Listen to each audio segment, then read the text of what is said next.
Hello friend, मी श्रद्धा. Story book teller या चॅनलमध्ये तुमचं पुन्हा एकदा स्वागत करते. आपण ऐकत आहोत साईनाथ पाचारने यांची दत्तक ही कादंबरी भाग 13. चला तर मग सुरू करूया. दुसऱ्या दिवशी अगदी सकाळी सकाळी सुलूची मैत्रीण मृणाल आणि तिचे पप्पा आम्हाला भेटायला आले. तेव्हा मी गडबडीने कंपनीत जाण्याच्या तयारीत होतो. मग थांबलो जरा वेळ. मृणालच्या पप्पांशी ओळख झाली. ते मृणालला शाळेत सोडवायला आले होते, पण तिला कोणीतरी सांगितलं सुलूचे पप्पा गेले म्हणून. तेव्हा शाळेत जाण्याआधी ती सुलूला भेटायला आली होती. त्यांची परीक्षा महिन्यावर आली होती, पण सुलू शाळेत जात नव्हती. मृणालचे पप्पा स्वभावाने खूपच खेळकळ आणि चांगले होते. गप्पा मारता मारता त्यांनी आम्हाला सहजच जिंकून घेतलं. ते सुद्धा किन्नाळकरांना लांबूनच ओळखत होते. गप्पा मारताना मृणालने सुलूला विचारलं, पण ही तुझे खरे वडील नव्हते ना गं? सुलूने पण नाही म्हणून मान हलवली होती. मला कंपनीत जायची घाई झाली होती. मनाची चलबिचल वाढली होती. मृणालचे पप्पा त्यांच्या नवीन व्यवसायाबद्दल बोलत होते. नुकतेच त्यांनी बांधकाम व्यवसायात पाऊल ठेवले होते आणि या व्यवसायात खूप नफा आहे असे सांगत होते. आमच्या गप्पा चालू असतानाच शिंदे वकील आले. त्यांना पण किन्हाळकर गेल्याचे काल उशिरा समजलं होतं. आज सकाळी सकाळीच ते आम्हाला भेटायला आले होते. ते आल्यावर मृणाल आणि तिचे पप्पा निघून गेले. सुलूने शिंदे वकिलांना परत कॉफी केली.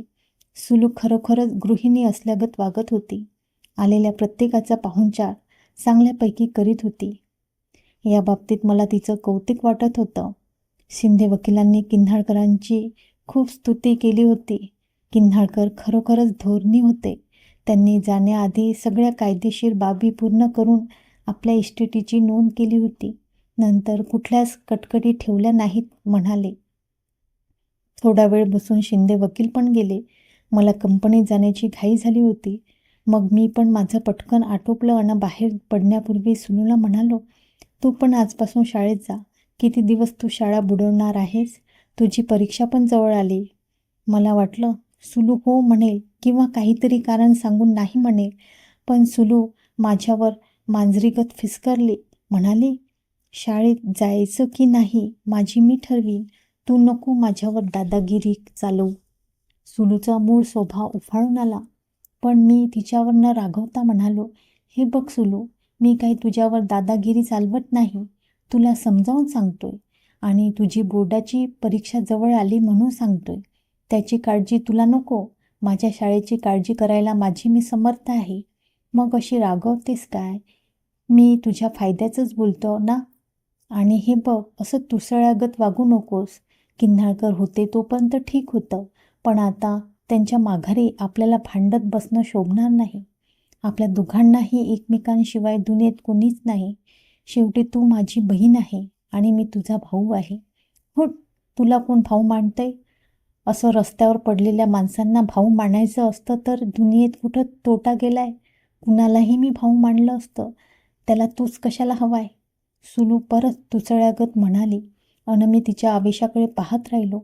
मला वाटलं किन्हाळकरांच्या जाण्याने तिच्यावर काहीतरी फरक पडला असेल, पण तसं कोणतं चिन्ह मला तिच्या चेहऱ्यावर जाणवलं नाही.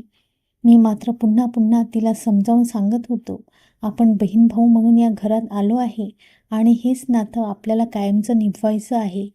पण सुलू ऐकायला तयार नव्हती. ती मला चिडून म्हणाली, तू माझ्याशी कोणतंच नातं लावायचं नाही. त्या थेरड्याने तुला घरात आणलं म्हणून तू माझा भाऊ होऊ शकत नाही. आणि हे बघ, तुला शेवटचं सांगते, किन्हाळकर होते तोपर्यंत मी तुझं बोलणं ऐकून घेतलं, पण खबरदार तू त्यांची जागा घेणार असेल तर मी ते बिलकुल सहन करणार नाही. मी कसं वागायचं आणि कसं राहायचं ते माझं मी पाहील. तू तुझ्या पद्धतीने वाग, मी माझ्या पद्धतीने वागत राहीन. सुलू मला धमकी दिल्यागत बोलत होती आणि अगदी निर्वाणीचं बोलत होती. अजूनही तिचा स्वभाव बदलला नव्हता. ती अगदी तोडून टाकल्यागत वागत बोलत होती. मला कंपनीत जायला उशीर होत होता म्हणून मी जास्त वेळ हुज्जत घालीत बसलो नाही. शेवटी मला तरी काय करायचं होतं? ती कुठं माझी सख्खी बहीण होती. किन्हाळकर जिवंत होते म्हणून आमच्यात एक नातेसंबंध होता. आता कुठे आमच्यात नातेसंबंध राहिला नाही. सुलू म्हणते ते खरंही होतं. आम्ही एकमेकांचे नक्की कोण लागत होतो? ना मी तिचा भाऊ होतो, ना ती माझी बहीण होती. आता आम्हाला एकमेकांच्या वाटेने जाऊन जीवन जगायचं होतं. एक वेळ मनात विचार आला, हे सगळं सोडून द्यावं आणि पुन्हा आपल्या मूळ ठिकाणी निघून जावं. पण दुसऱ्या क्षणी माझ्या डोळ्यापुढे किंधाळकर उभे राहायचे. त्यांनी ज्या जिद्दीने स्वतःला उभं केलं होतं आणि आम्हालाही त्यात सामावून घेतलं होतं, ती तळमळ पाहता आपण त्यांचं अर्धवट काम सोडून देणंही योग्य नव्हतं. आता तर सिल्व्हानिया कंपनीशी आम्ही मोठा करार केला होता. तो करार पूर्ण केला नाही तर त्यांना मोठा आर्थिक दंड द्यावा लागला असता. त्यासाठी किन्हाळकरांची मूळ कंपनीही विकावी लागली असती. मला हे सर्व सोडून निघून जाता येईना. त्या दिवशी मी सुलूवर रागावलो नाही, चिडलो नाही. आहे ते सत्य स्वीकारायचे ठरवलं आणि मनाशी निश्चय करून तेथून बाहेर पडलो. सायंकाळी मी आणि सावंत दोघेजण घरी आलो. आज आम्ही सिल्व्हानिया कंपनीशी केलेल्या कराराप्रमाणे कामाला सुरुवात केली होती. जॉब तयार करण्यासाठी लागणारे स्टील खरेदी केले होते. त्याच्यावरच आमची चर्चा चालली होती. दोघेही हॉलमध्ये बसून चर्चा करीत होतो. सावंत काही गोष्टी मला समजावून सांगत होता. काळ आणि काम याचं गणित बसवीत होता. दरम्यान सुलूने आम्हाला पाणी आणि कॉफी आणून दिली होती. आमचं कॉफी पिऊन होईपर्यंत सुलू तेथेच थांबले होते. आमचं नियोजन पूर्ण झाल्यावर सावंत जायला निघाला. माझा निरोप घेत तो म्हणाला, मालक येतो मी. अंधार पडायला सुरुवात झाली. तशी सुलू म्हणाली, थांबा जरा, मला बोलायचं आहे तुमच्याशी. माझ्याशी? सावंत चकित होत म्हणाला, होय. कंपनीचा सगळा व्यवहार कोण पाहतंय? आम्हीच पाहतोय. मग एक गोष्ट लक्षात ठेवा, उद्यापासून कंपनीचा सगळा व्यवहार माझ्या डोळ्याखालून जाईल अशी व्यवस्था करा. सुलू म्हणाली आणि आम्ही दोघेही चकित झालो. सुलू हे काय भलतंच बोलत होती. किती आत्मविश्वासाने आणि अधिकारवाणीने बोलत होती. मला तिचं बोलणं आवडलं नाही. मी तिला म्हणालो, तुला काय कळतंय व्यवहारातलं? ते माझं मी पाही. पण कंपनी माझ्या नावावर आहे आणि मी कंपनीची मालकीण आहे. सगळा व्यवहार माझ्या डोळ्यापुढून गेलाच पाहिजे. सुलू निर्धाराने म्हणाली. मला काय बोलावं कळेना. मी गप्प राहिलो. सावंत माझ्याकडे पाहतच राहिला. मी सावंतला जायला सांगितलं. काही न बोलता सावंत निघून गेला. सुलू अजूनही तेथे उभी होती. सावंत निघून गेल्यावर मी सुलूला म्हणालो, काय मांडलं आहेस तू हे? कामगारांसमोर माझी बेइज्जत करणं शोभतं का तुला? मी तुझी बेइज्जत केली नाही. मी एवढंच म्हणाले की कंपनीचे व्यवहार माझ्या डोळ्यापुढून गेले पाहिजे. या वयात काय कळतंय तुला? आणि एक लक्षात ठेव, तू अजून लहान आहेस म्हणून मला किन्हाळकरांनी कंपनीचा विश्वस्त नेमलाय. काय निर्णय असेल तो मी घेईल, तेवढा मला अधिकार आहे. तू फक्त कंपनीचा विश्वस्त आहे, मालक नाही, हे पण लक्षात ठेव. सुलू अधिकच अधिकारवाणीने म्हणाले. जणू ती मला माझी जागा दाखवते. मग मात्र माझ्या मनात प्रचंड चीड निर्माण झाली. मी रागाने तिला म्हणालो, तसं असेल तर तुझी तू कंपनी सांभाळ. मला काही गरज नाही कंपनीची. आणि तू पण लक्षात ठेव, मी काही तुझा हमाल नाही किंवा ठेवलेला नौकर नाही. प्रत्येक गोष्ट तुला विचारून करणे मला शक्य नाही. उगाच सिल्व्हानिया कंपनीशी आपण कराराने बांधलो गेलोय म्हणून मी मन लावून काम करतोय. पण आता ते शक्य नाही.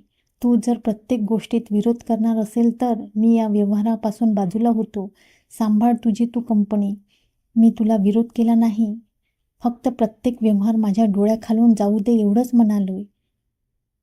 आपल्याला ते जमणार नाही आणि उद्यापासून मी कंपनीत पण जाणार नाही. एवढं बोलून मी ताडकन उठलो आणि आत गेलो.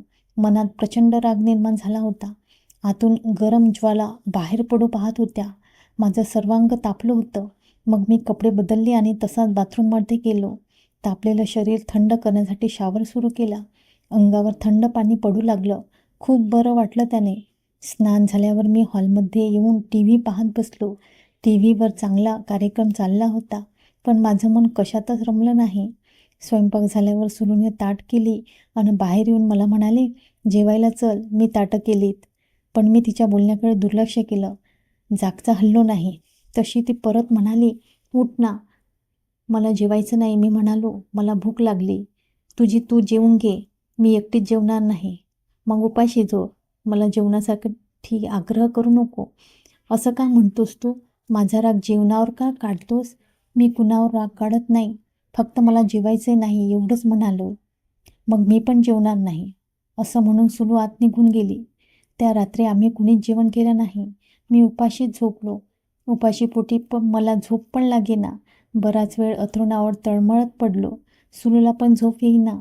मध्यरात्री ती उठून माझ्या बेडजवळ आली आणि माझ्या शेजारी झोपली. काही बोलली नाही. बराच वेळ दोघे अंथरुणावर पडून होतो. मला सुलूचं नवल वाटलं. ती अशी का वागते? नेहमी माझ्याशी भांडत बसते आणि आता अशी शेजारी येऊन झोपते. तिच्या वागण्याचा गूढ अर्थ मला कळेना. मला किन्हाळकरांच्या एका कंपनीच्या 2 कंपन्या करायच्या होत्या. कदाचित 2च्या 4ही. त्याच जिद्दीने मी कामाला लागलो होतो. पण सुलूच्या विक्षिप्तपणामुळे माझे कशावरच लक्ष लागेना. दुसऱ्या दिवशी कंपनीत जाण्याचा मूड लागेना. मी उठलोही उशिरा. माझा निवांतपणा बघून सुलूला काय वाटलं कुणास ठाऊक. ती 1-2 वेळा माझ्या शेजारून गेली. उगाचच इकडे तिकडे करीत राहिली. तिला माझ्याशी काहीतरी बोलायची इच्छा होती, पण ती काही बोलली नाही. स्वतःचंच काहीतरी काम करत राहिली. सुलू आत काय करीत कुणास ठाऊक. मग बऱ्याच वेळाने शाळेचा गणवेश घालून ती बाहेर आली आणि मला म्हणाली, मी शाळेत जाते, तू पण तुझं आटपून कंपनीत जा. मी तुला बोलले म्हणून कंपनीकडे दुर्लक्ष करू नको. मी सुलूकडे पाहिलं. सुलू शाळेच्या गणवेशात खूपच छान दिसत होती. का कोण जाणे, तिचा भाबडा चेहरा पाहून तिच्याविषयी मनातला राग कुठल्या कुठे पळून गेला. किन्हाळकरांच्या दशक्रियेचा कार्यक्रम झाल्यावर 4 दिवसांनी सुलूची परीक्षा सुरू झाली. तिची ती बोर्डाची परीक्षा होती. परीक्षेच्या काळात मात्र सुलू खूपच शांत वागत होती. मी तिला दररोज परीक्षेसाठी सोडायला आणि न्यायला यावं असा तिने हट्ट धरला होता. तो हट्टही मी पूर्ण केला. सुलू येता जाता माझ्याबरोबर परीक्षेसंबंधी खूपच गप्पा मारीत होती. ती अभ्यासासाठी रात्री खूप वेळ जागत बसायची आणि मी तिला सोबत राहावं म्हणून मलाही जागं राहायला सांगायची. मुळातच मला झोप कमी होती, त्यामुळे मी पण तिच्याबरोबर जागायचो. कंपनीतल्या कामाचा हिशोब करीत बसायचो. कधीकधी सुलू उत्सुकतेने कंपनीच्या कामासंबंधी प्रश्न विचारायची, माहिती घ्यायची. मी तिला सगळं सांगायचो. भिंतीवर किन्हाळकरांचा फोटो लावला होता. फोटोला हार घातला होता. असं वाटायचं की त्या फोटोतून किन्हाळकर आमच्याकडे पाहत आहेत, आम्हाला आशीर्वाद देत आहेत. सुलू घरातलं सगळं पाहत होती. घरातली खरेदीही व्यवस्थित करीत होती. या वयात खरोखरच ती अगदी कसलेल्या गृहिणीगत वागत होती. तिला हे सगळं कसं जमतंय? कामावरून ती कोणतीच कुरबुर करीत नव्हती. परीक्षेच्या काळातही ती अगदी व्यवस्थित राहत होती. सुलूला परीक्षेचे पेपरही चांगले गेले होते. सुलू आता सुधारली असं वाटत असताना 1-2 वेळा मला घरात तो विचित्र प्रकार दिसला. ऐन दुपारी मी घरी आलो तेव्हा घरात सिगारेटचा वास कोंबून भरल्यागत जाणवला. टीपॉयवर जळक्या सिगारेटचे 2 तुकडेही दिसले. नाश्त्याच्या 2-2 प्लेट टीपॉयवर पडलेल्या दिसल्या. मला दुपारीच अचानक घरी आलेला पाहून सुलूचा चेहरा खूपच कावराबावरा झाला होता. तिचा चेहरा रंग उडून गेलेल्या मूर्तीसारखा दिसत होता. मला मात्र अनेक प्रश्न निर्माण झाले. घरात सिगारेटचा वास का येतो? कोण सिगारेट ओढत असेल? सुलू सिगारेट ओढणं शक्य नाही. मग आमच्या घरात कोण येत असेल आणि त्याला सुलूची संमती असेल का? नक्कीच कुणीतरी पुरुष आमच्या घरात येत असणार. सुलूचे आणि त्याचे जवळचे संबंध असणार. मग सुलू हे माझ्यापासून का लपवून ठेवते? पण मी इथे आल्यापासून मला सुलूच्या वागण्यातला फुलपणा कधीच दिसला नाही. तिच्या तोंडी कधी कुणा पुरुषाचं नाव आलं नाही किंवा कधी तिचं वागणंही विचित्र वाटलं नाही. मग मला असली दृश्य का दिसत होती? काही गोडबंगाल कळायला मार्ग नव्हता. मी मात्र या संदर्भात सुलूला काही विचारायचं नाही असं ठरवलं. यापूर्वी एकदा विचारलं तर तिने थाडकन थोबाडीत ठेवून दिली होती. किती आकांड तांडव केलं होतं तिने. म्हणूनच मी काही बोललो नाही.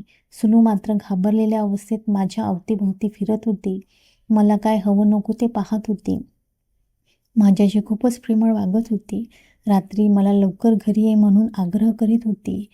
ती असं का वागत होती? तिच्या हातून काही अपराध घडत होता का? चला तर मित्रांनो, आज इथेच थांबूया. भेटूया उद्याच्या भागात. तोपर्यंत नमस्कार.